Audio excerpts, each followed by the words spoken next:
Welcome students, class 12th के आपकी जो हम रिवीजन करवा रहे हैं उस रिवीजन में अ रोड साइड स्टैंड पोएम का आज हमने आपके वेरी मोस्ट स्टेंजा लिया है, यानी कि यहाँ से आपके क्वेश्चन आने के पूरे चांसेज हैं। वेरी मोस्ट एक्सट्रैक्ट है ये। The hurt to the scenery wouldn't be my complaint से लेकर टू फील इन हैंड तक ये लाइन हमने आपके लिए ली है। हमें लगता है कि यहां से आपके एक्सप्लेनेशन लेने के पूरे चांसेस बन रहे हैं। हालांकि जो हम आपके लिए कंटिन्यू कॉमन कंटेंट रेफरेंस का बनाया हुआ है, इसके अतिरिक्त भी हमने एक वीडियो बनाया हुआ है, वहां पर हमने आपके रेफरेंस कॉन्टेक्स्ट एक्सप्लेनेशन कॉमन वाले बनाए हुए हैं। कोई सा भी स्टेंज आए आपको टेंशन नहीं करनी। लेकिन क्या है कि कुछ स्टूडेंट्स होते हैं वो स्टेंजा वाइज तैयारी करते हैं कि नहीं हमें वही कंटेंट लिखना है, और ये भी पता होना चाहिए कि क्या मोस्ट है, उसकी ज़्यादा बेटर तैयारी करके चलें। अगर वही आ जाता है तो कुछ बातें उसी से संबंधित लिखते हैं तो हमारे मार्क्स हो सकता है और ज़्यादा बढ़ जाएं। तो रेफरेंस तो कॉमन है। The lines have been taken from Robert Frost poem a roadside stand, सबको आता है।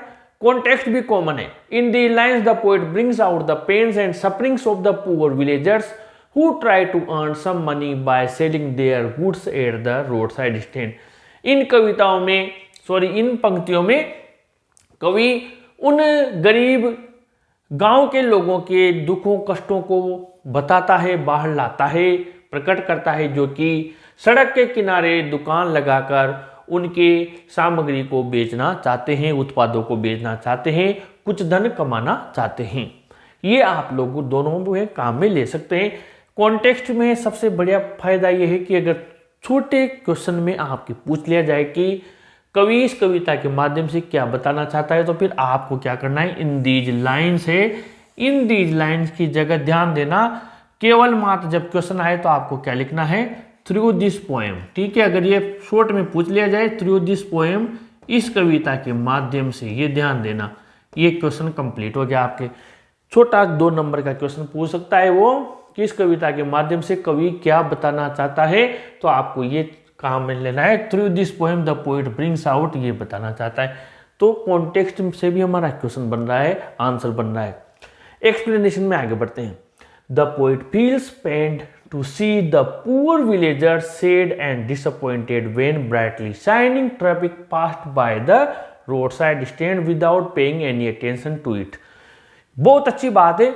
कवि महसूस करता है बड़ा ही पेन यानी दुख होता है जब गरीब किसानों को वो देखता है दुखी और निराश, जब वहां से चमचमाता यातायात वहां से निकलता है, गुजर जाता है रोड के किनारे की दुकान के पास से बिना कोई ध्यान दिए उस दुकान के ऊपर।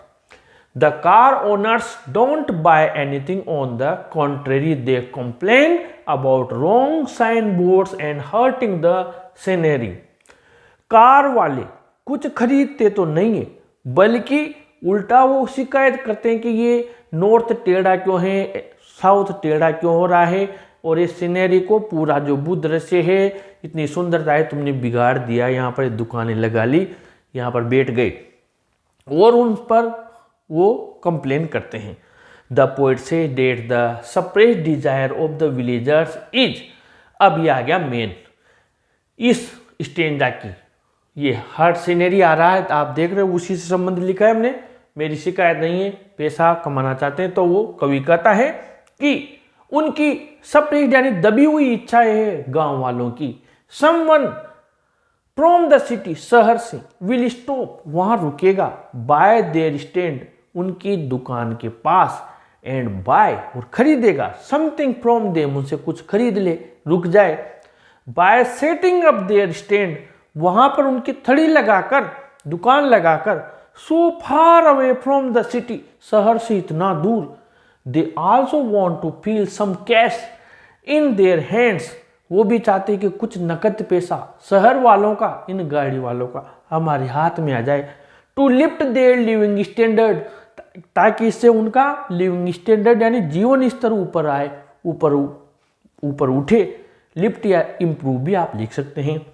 दस इस प्रकार the poet wants to improve their financial condition, इस प्रकार वो उनकी वित्तीय स्थिति को इम्प्रूव करना चाहता है, सुधार करना चाहता है। तो ये मोस्ट इम्पोर्टेंट है। मेरी इच्छा है कि आप इसको अच्छे से तैयार करें। वैसे हम बिना रिस्क के काम कर रहे हैं, कॉमन वाला हमने बनाया हुआ है। और अगर मान लीजिए ये आपने तैयार किया, ये नहीं भी आता है, तब भी आपके मैटर ये कंटेंट कोई सा भी रोड साइड स्टैंड का है वहाँ पर काम में ले सकते हैं। साथ ही क्वेश्चन आंसर्स में भी ये कंटेंट आप काम में ले सकते हैं। इसी तरीके से कंटिन्यू एग्जाम तक आपके लिए मेहनत करते रहेंगे। वीडियो को जरूर लाइक शेयर कीजिए और अपने चैनल को भी जरूर से सब्सक्राइब कीजिए। Thank you.